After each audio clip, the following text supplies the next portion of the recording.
TV KPM. Hai, Assalamualaikum warahmatullahi wabarakatuh dan salam sejahtera diucapkan kepada seluruh penonton Didik TV KPM. Anda bersama saya, Aiman Sufian Azman dalam Sukses SPM 2021. Apa khabar murid sekalian? Harapnya semua dalam keadaan baik-baik belaka. Paling penting, jaga SOP, kekalkan penjarakan fizikal, pakai pelitup muka dan sentiasa memakai cecair pembasmi kuman. Baik murid-murid, siapakah guru akan bersama dengan kita pada hari ini? Jom kita saksikan profil guru kita.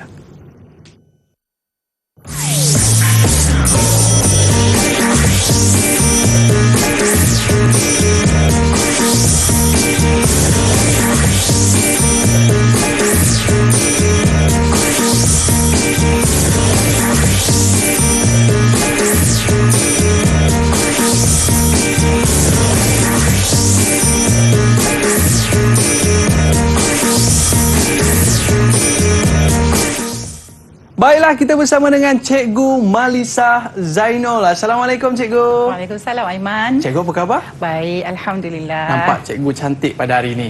Baik Cikgu, untuk segmen pertama ini, apakah yang akan Cikgu kongsikan dalam ekonomi kertas 2? Dipersilakan Cikgu. Okey, baik. Terima kasih Aiman. Okey, sebelum kita nak memulakan segmen hari ini, kita akan terang tentang format kertas dulu ya Aiman. Okey, kertas ekonomi ni ada dua. Kertas 2 ni ada dua bahagian. Pertama ialah bahagian A yang terdiri daripada 60 markah dan bahagian B ada 40 markah. Baik, bahagian A itu 60 markah, ada 3 soalan.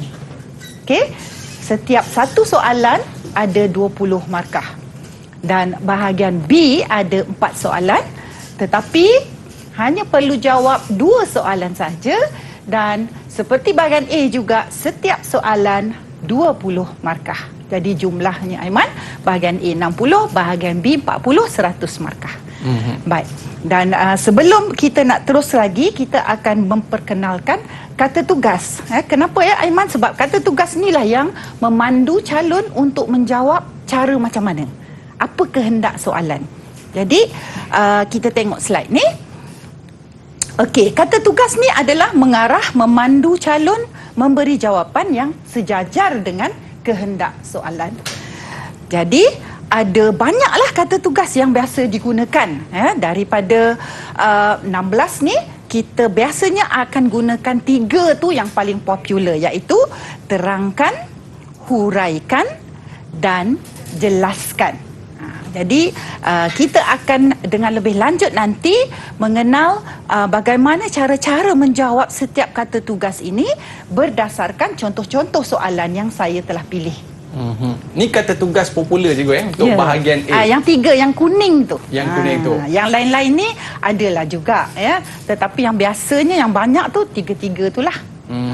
Dan banyak lagi nyatakan bagaimanakah, mengapakah, kenal pasti dan sebagainya. Baik murid-murid, sediakan buku dan pen anda. Kita nak tulis tips bagaimana menjawab soalan ekonomi kertas 2. Tapi kita berehat seketika. Murid-murid jangan ke mana-mana. Kembali selepas ini Sukses SPM 2021. Didik TV KPM. Didik TV KPM. Terangkan, huraikan, jelaskan. Itu kata kunci yang popular untuk menjawab soalan ekonomi kertas 2. Baik cikgu, untuk segmen kali ini, apa yang akan cikgu kongsikan? Silakan. Terima kasih Aiman ya. Okey, sekarang kita akan pergi kepada bahagian A. Okey, terangkan jenis-jenis hasil cukai kerajaan. Ini adalah contoh soalan yang menggunakan kata tugas terangkan. Okey, apa kehendak terangkan ini? Okey, terangkan ini memerlukan kita memberi fakta dan huraian atau fakta dan contoh. Ya. Okey, saya tunjuk contoh di sini. Okey, cukai langsung fakta, cukai tidak langsung juga adalah fakta. Baik. Contohnya cukai pendapatan individu. Jadi untuk fakta cukai langsung, contoh di sini kita tidak bagi huraian, tapi kita beri contoh sebagai huraian. Okey, manakala untuk cukai tidak langsung, kita tidak beri contoh, tapi kita beri maksud cukai tidak langsung sebagai huraian. Jadi, atas tu fakta, contoh sebagai huraian, yang bawah ni fakta dan huraian maksud. Jadi itulah kehendak terangkan. Okey? Baik, seterusnya huraikan. Okey, apa beza hurai dengan terangkan? Nampak jawapan macam sama je. Tetapi hurai ni kita perlu lebih terperinci, Aiman. Maknanya lebih banyak huraian. Huraikan maknanya dia nak fakta dan huraian lagi. 2 kali? Ya, maknanya. Ataupun kalau tak boleh fakta, huraian dan contoh. Macam tu. Tapi huraian mesti banyak. Maknanya huraian ataupun huraian dan contoh. Kemudian di sini kita beri jawapannya. Okey, perbelanjaan mengurus faktanya, perbelanjaan pembangunan faktanya. Dan kita tengok perbelanjaan mengurus, perbelanjaan yang berulang itu adalah huraian. Kalau kita belajar, ini adalah ciri perbelanjaan mengurus. Dan huraian kedua dia tak bagi huraian, tapi dia bagi contoh. Jadi contohnya emolumen ataupun gaji kaki tangan awam. Okey, perbelanjaan pembangunan fakta yang kedua, perbelanjaan pelaburan kerajaan. Itu diberikan sebagai huraian. Dan untuk huraian kedua dia beri contoh juga, iaitu contohnya membina sekolah. Jadi dekat sini kita nampak fakta, huraian, contoh, fakta, huraian, contoh. Bezakan dengan terangkan tadi, dia lebih lagi terperinci. Okey. Seterusnya kita tengok jelaskan. Apa pula bezanya jelaskan tadi? Okey, jelaskan konsep faedah sosial. Okey, apa kehendak jelaskan? Kita kenal biasanya perkataan jelaskan ini kita kaitkan dengan open, jawapan yang open. Maknanya boleh terima apa-apa sahaja sebagai jawapan. Sama ada calon atau murid-murid nak tulis fakta, nak bagi huraian, nak bagi contoh, boleh sahaja. Fakta semua boleh. Huraian semua pun boleh. Dia tidak terikat. Berbanding dengan terang dan hurai tadi mesti ada faktanya. Huraian tu mesti ikut fakta dia. Tapi yang ini tak kisah, open. Lebih terbuka je kau? Ya. Jadi dekat sini kalau kita tengok, dinamakan externality positif. Itu adalah nama lain bagi faedah sosial. Merupakan kesan baik pada pihak ketiga. Ini huraian maksud. Okey, faedah sosial sama dengan faedah peribadi tambah faedah luaran. Ini rumus. Okey, contoh faedah. Ini contoh. Ini pula contoh faedah luaran. Ini juga contoh. Jadi dia boleh bercampur-campur, Aiman. Okey? Salah satu je Ya, jadi peluang untuk murid-murid di rumah untuk jawab dengan baik soalan jelaskanlah.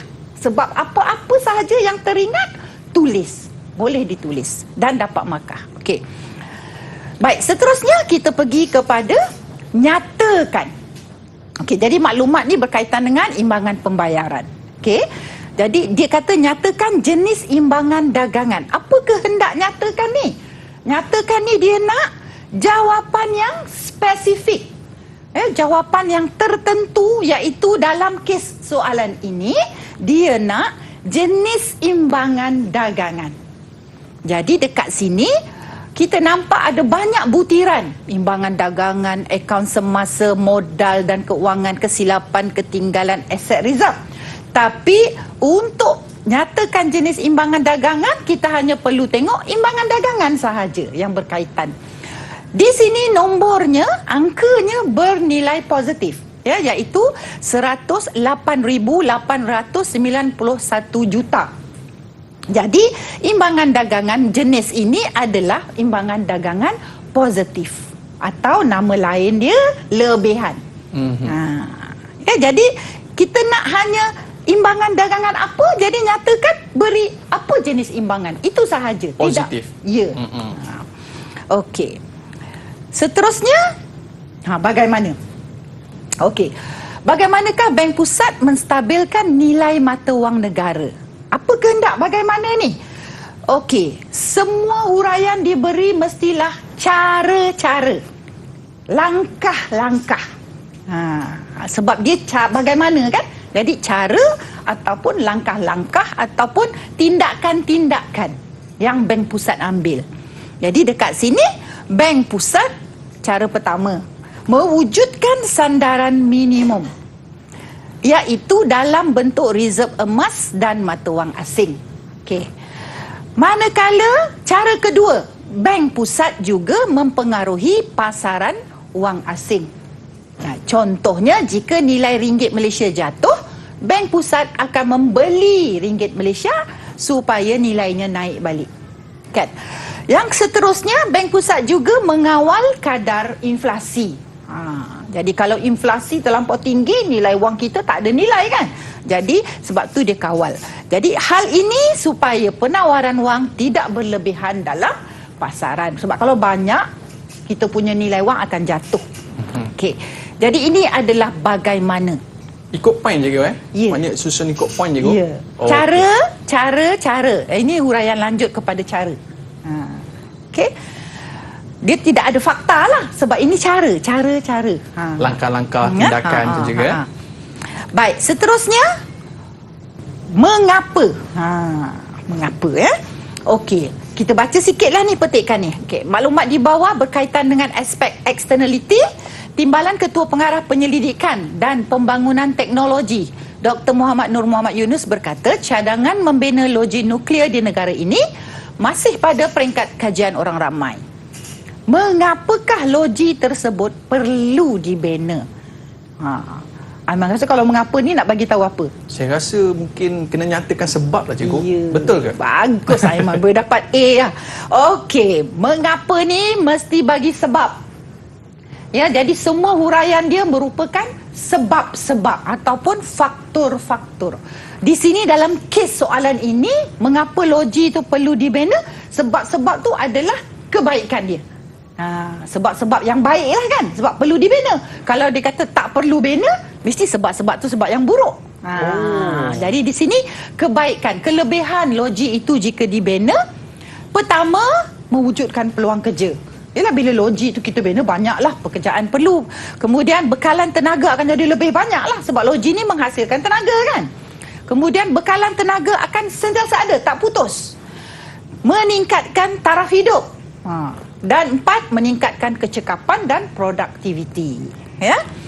Baik, so ini adalah cara-cara. Ini adalah sebab-sebab. Ya.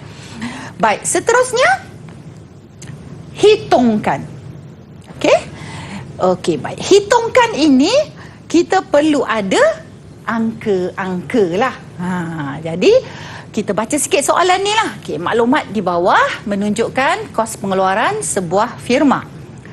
Okey, untuk menghasilkan output ataupun produk sebanyak 40 unit, kos pengeluaran yang ditanggung ialah RM280.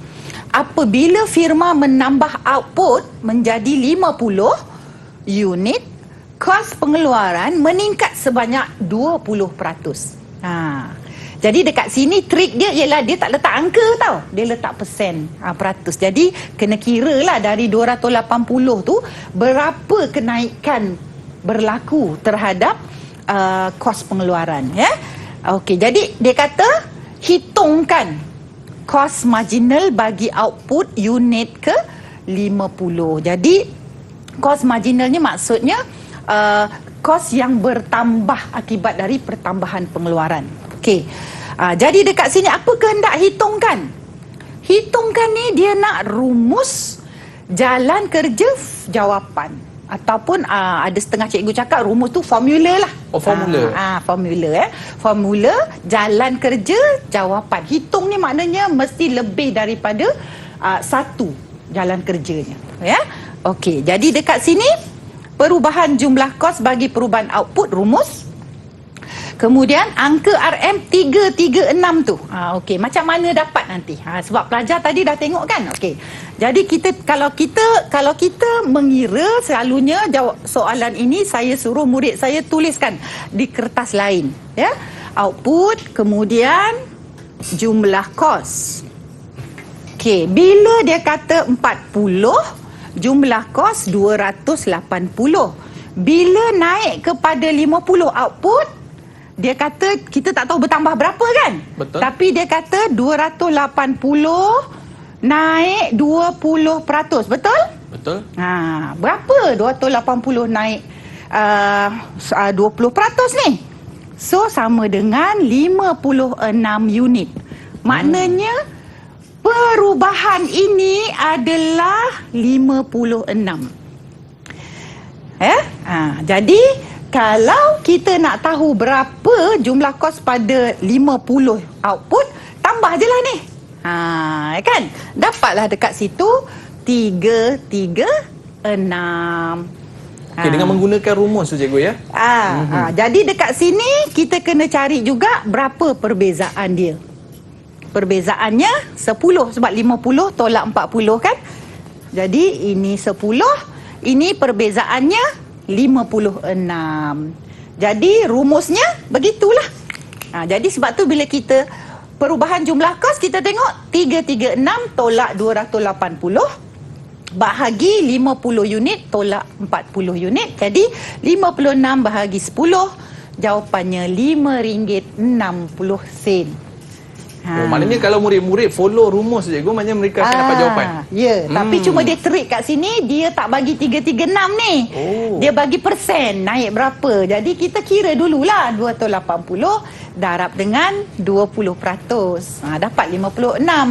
Kan? Tapi untuk mengira kos marginal, ini kena bahagi dengan ini. Perubahan dia, iaitu ini tolak ni, ini tolak ni. Okey? Baik cikgu. Okey, jadi seterusnya kita tengok pula berapakah. Ada orang dia tak tahu, Aiman, dia kata hitungkan dengan berapa ni sama. Kira lah.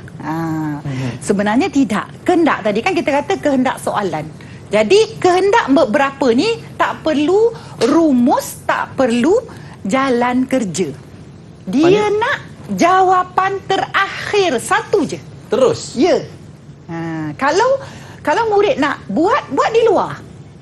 Kalau murid nak buat di luar. Okey? Jadi dekat sini sekali lagi lah kita kira keluaran marginal. Marginal ni makna perubahan-perubahan. Kan? Jadi keluaran marginal, ya, satu lagi ni iaitu keluaran marginal untuk soalan seterusnya ya, keluaran marginal X ini kan. Jumlah keluaran 22 tolak 10.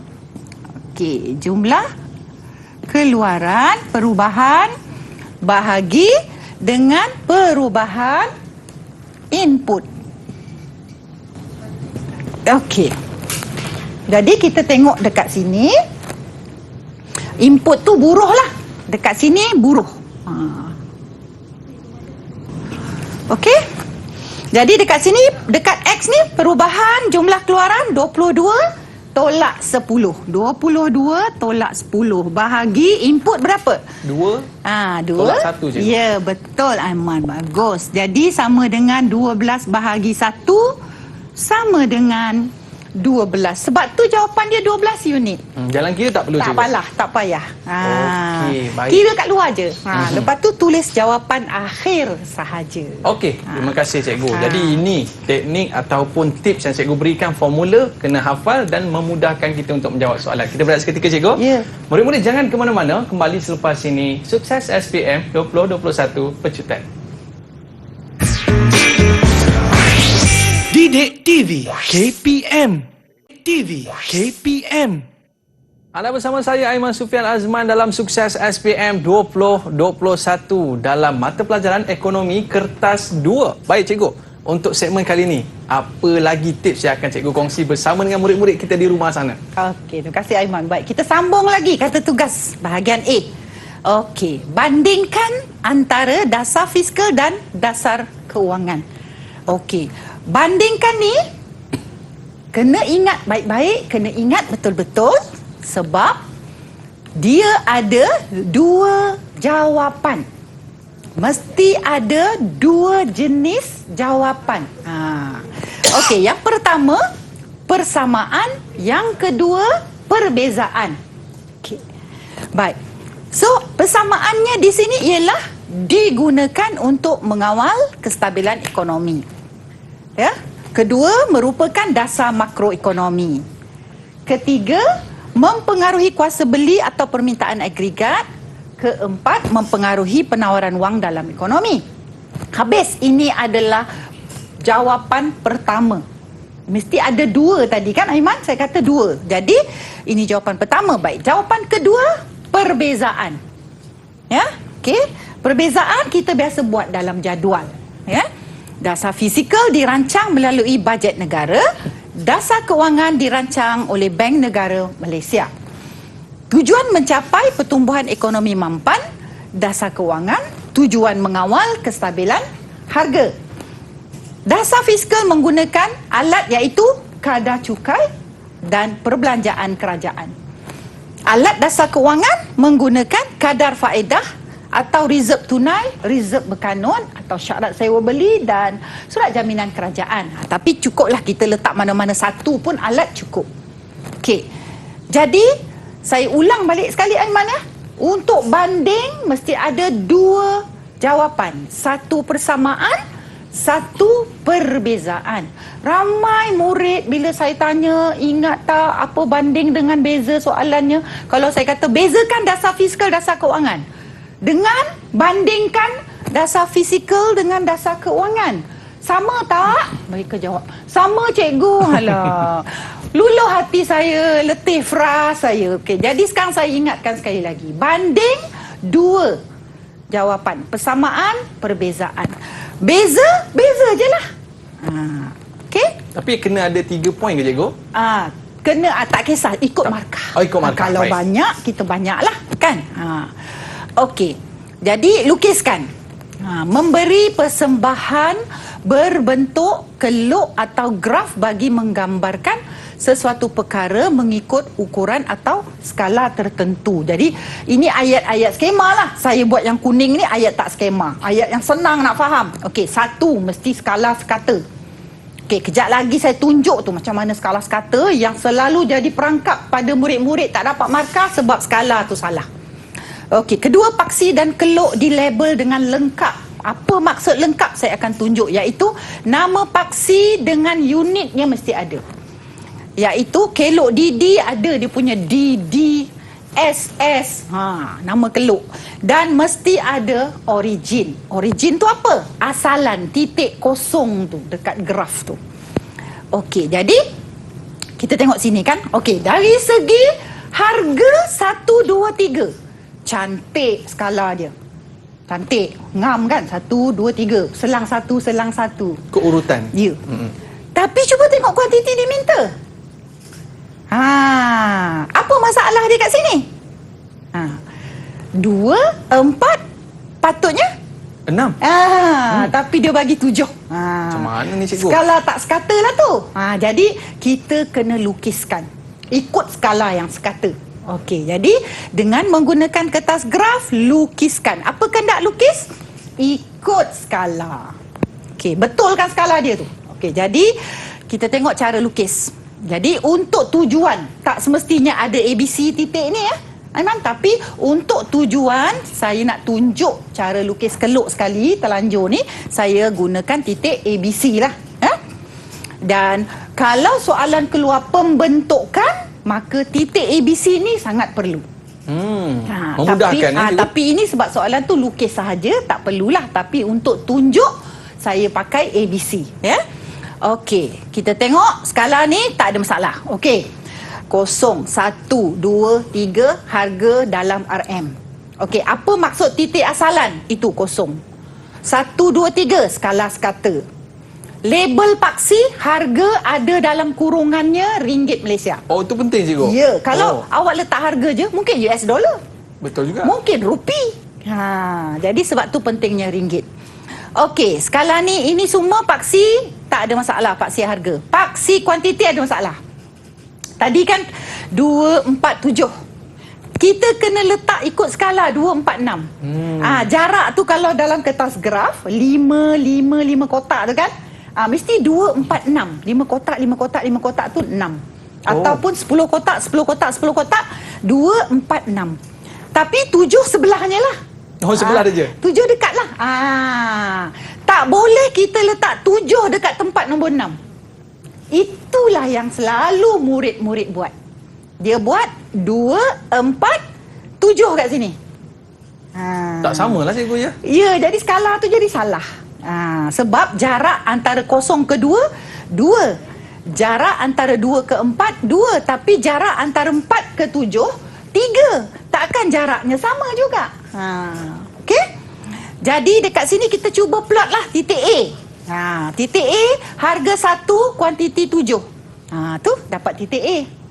Titik B, okey, harga 2, kuantiti 4. Dapat titik B.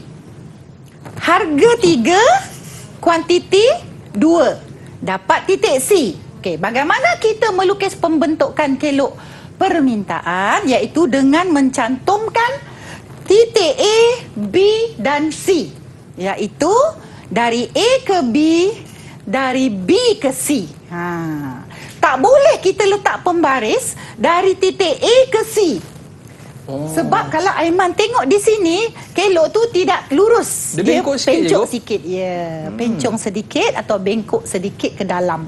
Jadi kita perlu dari titik ke titik. Dah lengkap ke ni? Oh, belum lagi. Belum Apa lagi. dia? Label DD tak ada.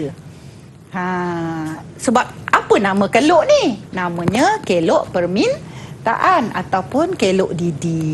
Jadi beginilah cara kita melukis yang betul, iaitu perangkapnya di sini jangan letak 7. Letak 6, lepas tu sebelahnya baru letak 7. Ini markah penuh cikgu ya. Ya. Okey. Baik. Okey, seterusnya lakar. Lakar ni memberi persembahan berbentuk kelok atau graf secara kasar sahaja dan tidak perlu perincian. Okey, apa kasar, apa perincian? Iaitu tidak perlu tepat. Skala tu tak perlu tepat. Paksi dan kelok boleh dilabel secara ringkas atau simbol. Okey, kalau murid-murid di rumah ingat lagi apa simbol untuk harga? Ya, P. Apa simbol untuk kuantiti? Yes, Q. Jadi lakar kita tarik P harga, Q kuantiti. Tak payah ada dalam kurungan apa semua perinci. Itu perinci namanya. Ini tak terperinci. Kasar je. Okey, lepas tu kita nak tunjuk peralihan kelok D. Okey, D0 beralih ke D1. Kemudian kita tak payah letak harga nombor-nombor, tak payah. Letak P je. Letak P0, letak Q0, letak Q1, jadi kuantiti bertambah. Jadi ini yang dikatakan lakar, iaitu pakai simbol. Ini tidak ada skala. Dia tak perlu tepat, cikgu Tak perlu. Tak perlu. Ya? Lebih kurang sahaja. Ya? Okey, kalau misalnya letak nombor pun bolehlah. Mungkin kat sini 1, kat sini 2, lepas tu kat sini mungkin 3. Jaraknya tu jauh-jauh tak sama, tak apa. Lebih kurang. Macam tu. Baik. Jadi itu maksudnya lakar. Beza ya. Okey. Seterusnya kita tengok bantuan rajah. Sebab tadi tentang rajah, tapi itu rajah bahagian A. Sekarang kita pergi bahagian B punya rajah. Okey, dengan bantuan gambar rajah. Jadi untuk soalan ini mesti ada rajah. Ya, jangan jawab kalau tak tahu rajah dia. Jadi jelaskan kesan situasi terhadap pasaran apa. Ya, jadi biasanya soalan ini berdasarkan situasi. Biasa situasi itu petikkan akhbar ataupun situasi semasa lah. Ya? Okey, mesti ada gambar rajah keseimbangan pasaran. Okey, tunjukkan perubahan permintaan atau penawaran. Huraian perlu merujuk kepada gambar rajah. Okey. Sekarang kita tengok. Tadi cikgu ada cakap situasi kan? Okey. Jadi dekat sini apa jadi kepada pasaran? Jadi 3 benda. Apa jadi pada pasaran ni? 3 benda. Iaitu keadaan pasaran sama ada 2 je jenisnya. Lebihan DD atau lebihan SS. Atau keseimbangan. Kedua, harga pasaran naik atau turun. Ketiga, apa jadi pada kuantiti pasaran? Naik atau turun. Jadi situasi itu pula apa efek dia kepada perubahan permintaan? Permintaan naik ke permintaan turun atau penawaran naik, penawaran turun. Di sini kalau permintaan yang berubah, ya, penawaran tetap. Kita ambil sebelah saja. Dan kalau penawaran yang berubah, permintaan akan tetap. Baik, sekarang kita tengok contoh. Wabak COVID-19 melanda Malaysia. Apa jadi kepada pasaran kit ujian ataupun test kit? Laku cikgu. Harganya? Harganya mungkin naik sikit. Ya. Okey. Sekarang kita tengok perubahannya kepada permintaan. Betul. Penawaran tetap, bekalannya sama, tapi permintaan naik. Orang minta banyak, orang beli banyak. Jadi apa jadi kepada pasaran? Berlaku lebihan permintaan. Permintaan berlebih-lebihan. Jadi apa jadi pada harga tadi? Harga akan naik. Dan kuantiti akan dinaikkan juga. Sebab dia tak cukup. Jadi kita tengok rajah dia. Okey, ini yang saya panggil kelok Ultramentaro. Sebab dia macam ni, dia bersilang macam ni. D dengan SS, ya. Jadi kat situ kita tengok, okey, D0 bersilang dengan S0. Ini adalah di pasaran, okey? Di pasaran. Jadi di sini kita tengok apa jadi tadi? Permintaan naik. Permintaan naik, kelok DD akan ke kanan. Okey, bila kelok DD ke kanan, berlakulah apa keadaan yang berlaku? Lebihan permintaan. Ya? Jadi dekat I baru keseimbangan itu berlaku lebihan di bahagian bawah titik I1 tu, itu adalah lebihan DD. Jadi apa jadi kepada harga? Tengok, harga naik daripada P0 pada P1. Kuantiti naik dari Q0 kepada Q1. Jadi itulah dia. 3 keadaan pasaran. Apa berlaku pada pasaran? 3 benda, iaitu apa keadaan pasarannya? Lebihan DD. Apa jadi pada harga? Harga akan naik, kuantiti akan naik. Cumanya saya ingatkan, kalau jawab menggunakan rajah ini, mesti rujuk P akan naik dari mana ke mana. P0 ke 1. Ya, betul. Bagus. Dan Q akan naik dari Q0 ke Q1. Ya, betul. Kena jelas cikgu Sebab kita kata dengan bantuan rajah. Janganlah kita ada rajah, lepas tu kita tak pernah rujuk langsung. Macam tu. Jadi ada rajah, kita gunakan rajah. Okey? Baik. So, itu saja. Begitu juga jika apa wabak COVID berakhir di Malaysia. Bila wabak berakhir, permintaan turun kan? Permintaan turun, keadaannya lebihan SS. Lebihan penawaran banyaklah barang. Harga akan turun dan kuantiti akan turun. Okey, jadi kita tengok kelok DD akan beralih ke kiri. Kelok DD beralih ke kiri, maka akan berlaku lebihan SS. Lebihan SS. Yes, lebihan penawaran. Banyak bekalan ni banyak. Jadi apa jadi pada harga? Harga turun. Macam durian, kalau berlambak-lambak kat pasar malam tu murah lah kan? Dan kuantiti juga akan turun. Jadi harga akan turun, kuantiti akan turun. Tapi ingat, rujuk apa harganya, apa kuantitinya. Okey, baik cikgu. Jadi dalam kita nak melakukan perniagaan ni cikgu, kita kena belajar perkara ni untuk mudah untuk kita baca ekonomi semasa. Baik, murid-murid jangan ke mana-mana. Ada lagi tips yang akan cikgu kongsikan kepada kita kembali selepas ini. Sukses SPM 2021 Pecutan. Didik TV KPM. Didik TV KPM. Alright, kembali bersama saya Aiman Sufian Azman dalam Sukses SPM 2021 dalam kertas ekonomi, kertas 2. Baik, sampai pada segmen yang mencabar ni cikgu, iaitu berkaitan dengan bahagian B, soalan rubrik. Apakah soalan rubrik? Jom kita tanya cikgu. Silakan. Okay, terima kasih Aiman. Okey, ini adalah segmen kita yang terakhir, iaitu bahagian B, soalan rubrik, yang selalu menjadi demand dan bualan murid-murid di luar sana. Okey, kenapa? Sebab susahlah cikgu rubrik, susah rubrik. Macam mana nak kenal soalan rubrik ni Aiman? Soalan rubrik ni biasa markah paling besar. Markah paling besar. Setakat ni biasanya 9 lah markah yang pernah ada kertas-kertas kita tengok sebelum ni lah kan. Okey. Jadi soalannya paling besar dan dia biasanya memerlukan jawapan yang respon terbuka. Maknanya apa-apa murid bagi, boleh bagi raja, boleh bagi pengiraan, boleh bagi konsep teori, fakta dan sebagainya. Okey, jadi soalan ni memerlukan pelajar yang biasanya matang juga menulis. Berani menulis lah, ya. Menulis dan biasanya dikaitkan juga dengan penguasaan bahasa menggunakan penanda-penanda wacana. Sebab di situ kita nampak kematangannya. Okey, Ada tips tak cikgu? Kita tengok ni kata tugas dia. Baik cikgu. Okey, kata tugasnya ada 5 lah yang biasanya lah, ya. Bersetujukah, wajarkah, beri alasan. Okey, kemukakan hujah, beri pendapat, beri komen. Okey, bincangkan dan bukti serta cadangkan. Jadi ini yang murid-murid takut bila buktikan. Aku nak bagi bukti apa?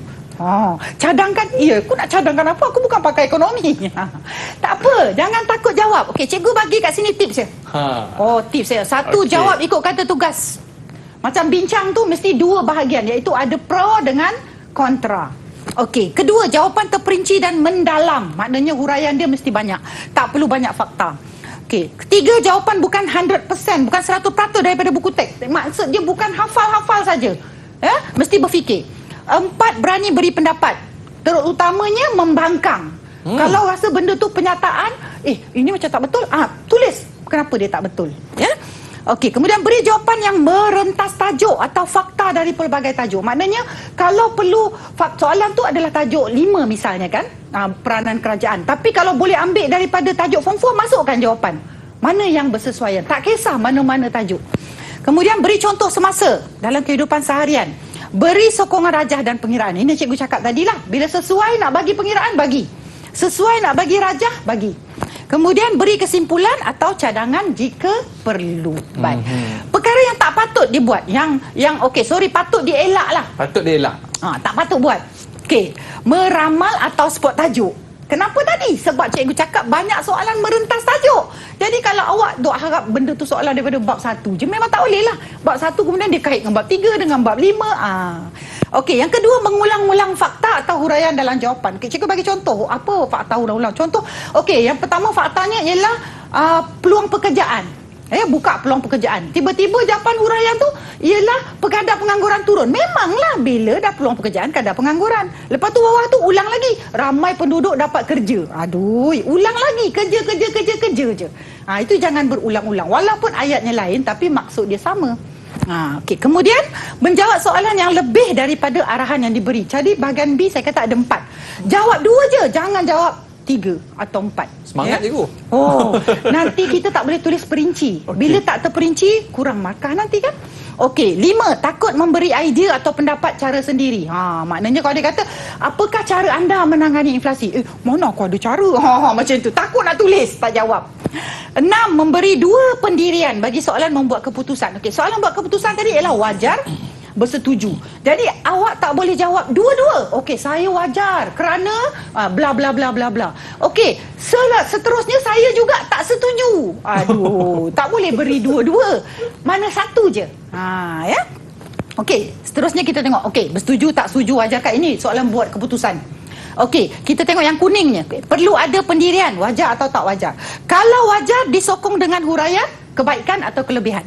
Kalau tak wajar, disokong dengan huraian kelemahan atau kekurangan. Elak jawab dua-dua, wajar dan tak wajar. Macam tak ada pendirian lah kan. Okey, so ini dia gambar berkaitan dengan cukai import. Kerajaan cadang untuk naik cukai import dari 30 kepada 35. Wajarkah cadangan kerajaan itu? Beri alasan. Jadi kat sini, kalau wajar, alasan menyokong. Kalau tak wajar, alasan tak sokong. Okey? Jadi dekat sini saya berikan bentuk fakta. Jangan jawab bentuk macam ni. Ini fakta-fakta sahaja yang perlu dihuraikan dalam ayat. Ya. Sekejap lagi saya akan tunjuk salah satu contoh eseinya yang ayat panjang yang telah dihuraikan ini. Ya. Tapi saya beri satu contoh saja eseinya. Yang lain semua saya beri bentuk poin. Okey, wajar. Contohnya ya, hasil negara akan meningkat sebab kutipan cukai. Okey, projek pembangunan kerajaan meningkat. Infrastruktur negara lebih baik. Contoh tadi projek pembangunan tu buat jalan. Tentulah infrastruktur negara lebih baik. Bila infrastruktur lebih baik, pertumbuhan ekonomi akan meningkat. Okey. Atau bukan dan atau. Tak wajar, harga kereta import akan jadi mahal. Pengguna tak mampu beli kereta import. Aiman nak beli kereta import je. Okey. Pilihan dia terhad. Jadi kepuasan tidak dapat dimaksimumkan. Pengguna fras lah. Macam tu. Okey, jadi apa dia punya contoh dia? Okey, tindakan tersebut kerana cukai import sejenis hasil. Tadi kan kita kata hasil negara akan meningkat. Fakta pertama, poin pertama ya. Hal ini membolehkan kerajaan meningkatkan perbelanjaan terhadap projek pembangunan seperti jalan raya. Okey, hal ini memudahkan pengangkutan manusia dan barang dari luar bandar ke bandar. Ini tadi yang kita kata bila infrastruktur baik kan. Seterusnya menggalakkan lebih banyak kegiatan ekonomi luar bandar. Jadi lebih banyak keluaran dihasilkan dalam negara, menyebabkan keluaran dalam negara kasar atau KDNK akan meningkat. Akhirnya pertumbuhan ekonomi juga turut meningkat. Okey, tindakan tersebut tak wajar tadi. Aiman tak suka. Kenapa? Kerana harga kereta import akan menjadi mahal. Oleh itu pengguna tak mampu membeli. Hal ini menyebabkan pilihan mereka terhad hanya kepada kereta tempatan. Kesannya pengguna tidak dapat memaksimumkan kepuasan. Maknanya wajar ataupun tak wajar tak ada masalah juga ya? Bagi satu je. Okey, baik. Baik, seterusnya beri pendapat, kemukakan pendapat, hujah, komen. Okey, kita tengok yang kuning je. Tidak perlu ada pendirian, setuju atau tak setuju. Tak perlu. Tapi hujah kalau menyokong biasanya kebaikan, kelebihan. Hujah kalau membangkang biasanya kekurangan, kelemahan. Baik. Tengok soalan. Bantuan sara hidup 500 ke 1,000 ringgit. Okey, kerajaan berpendapat bantuan tersebut perlu diteruskan. Kemukakan hujah anda. Okey, huraikan secara terperinci bagaimana bantuan ini meningkatkan pendapatan golongan B40. B40 ni makna yang berpendapatan rendah lah. Okey. Jadi dekat sini saya bagi poin sajalah. Sokong atau tak sokong atau bukan dan ya, atau. Jadi sokong kita kata pendapatan golongan B40 meningkat, beban keuangan berkurang, dapat memenuhi keperluan hidup, produktiviti negara meningkat. Kenapa? Keperluan hidup ni contoh dapat beli beras, tepung, gula, cukup makan, sihat. Bila sihat, produktif lah. Okey? Baik, atau tidak sokong. Perbelanjaan kerajaan meningkat, beban hutang kerajaan pun meningkat. Okey, kurang projek pembangunan, terpaksa ditangguh projek-projek, dan kebajikan masyarakat terjejas. Contohnya kalau ditangguhkan tu projek apa, buat sekolah ke kan, maka kebajikan masyarakat terjejas. Okey, baik, seterusnya bincangkan. Okey, bincangkan memberi pandangan hujah isi tentang satu isu ekonomi secara mendalam, dua sisi. Dua sisi? Ya, bukan atau, maknanya dan. Jadi kat sini ada pro dan kontra. Tidak semestinya fakta bagi setiap sisi sama banyak. Contohnya kalau kita bagi pro dia satu, kontra dia pun satu. Tak semestinya dua-dua ke sebab. Ya, minimal satu. Gagal beri dua sisi boleh menjejas markah. Maknanya tak dapat markah penuh. Okey. Jadi kat sini ini adalah dia punya sumber dia, kestabilan ringgit berbanding dolar dan kadar inflasi rendah. Memberi sedikit kelegaan, mengurangkan tekanan terhadap belanjawan pengguna meskipun berdekan persekitaran yang mencabar susulan penularan COVID-19, kata penganalisis. Jadi kat sini, perubahan kadar inflasi tersebut memberi kesan terhadap ekonomi. Jadi kat sini kadar inflasi rendah. Jadi apa kesan terhadap ekonomi? Mesti pergi kepada tiga pihak. Sama ada isi rumah masyarakat ataupun firma atau kerajaan. Kat sini tak semestinya tiga-tiga kita sentuh. Contoh kat sini kita tengok jawapan, isi rumah dan firma aja kita sentuh. Jadi yang pro-nya isi rumah, positif, kesan negatif firma. Jadi kena dua-dua, bukan atau. Oh, dua-dua je kau? Ya, kena dua-dua. Baik. Jadi di sini isi rumah, apa kesan positif? Harga barang turun sebab inflasi turun. Jadi kuasa beli naik, kos sara hidup turun, taraf hidup naik. Baik. Firma pula negatifnya apa? Harga barang turun. Oh, untung taklah. Untung tak banyak. Pelaburan baru tak dapat buat. Jadi image dia akan terjejas. Jadi mesti bagi dua-dua. Cikgu ulang, bincangkan mesti bagi dua sisi. Positif dan negatif. Kena ada dua ayat ke ataupun gabung sekali je? Dua perenggan lah. Dua perenggan. Okey.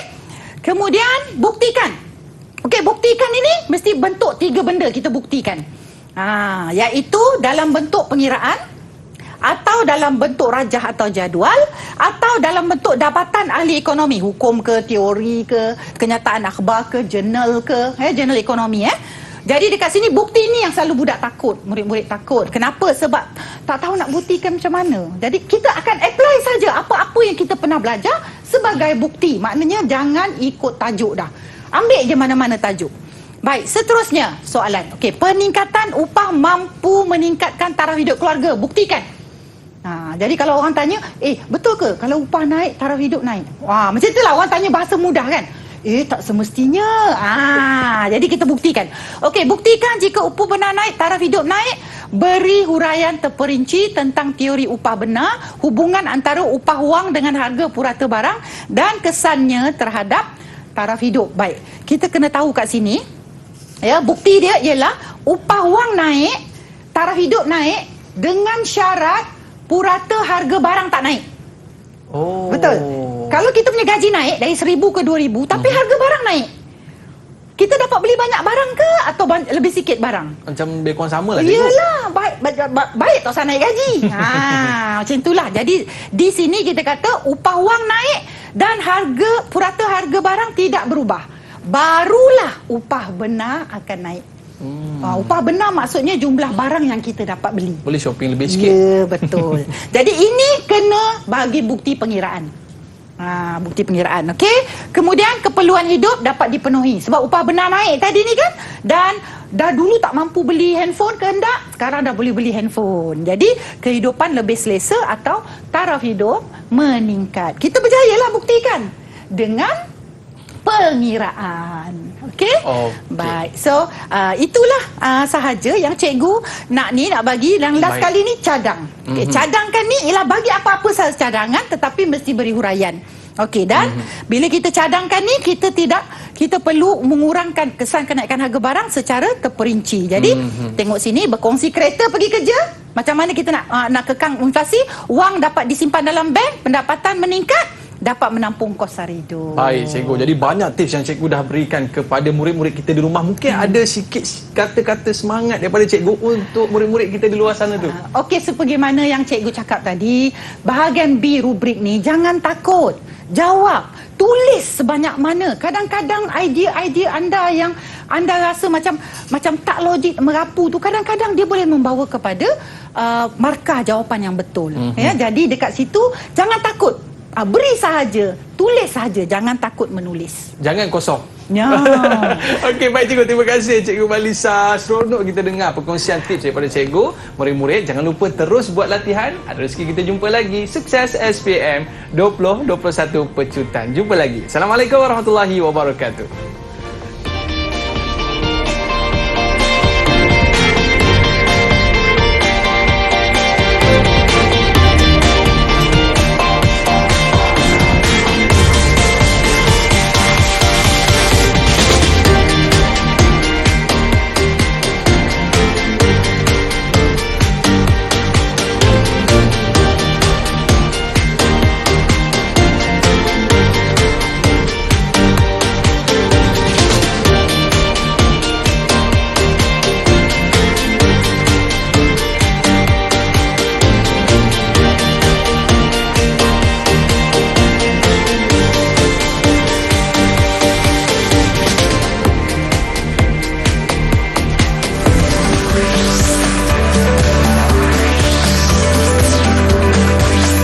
Didik TV KPM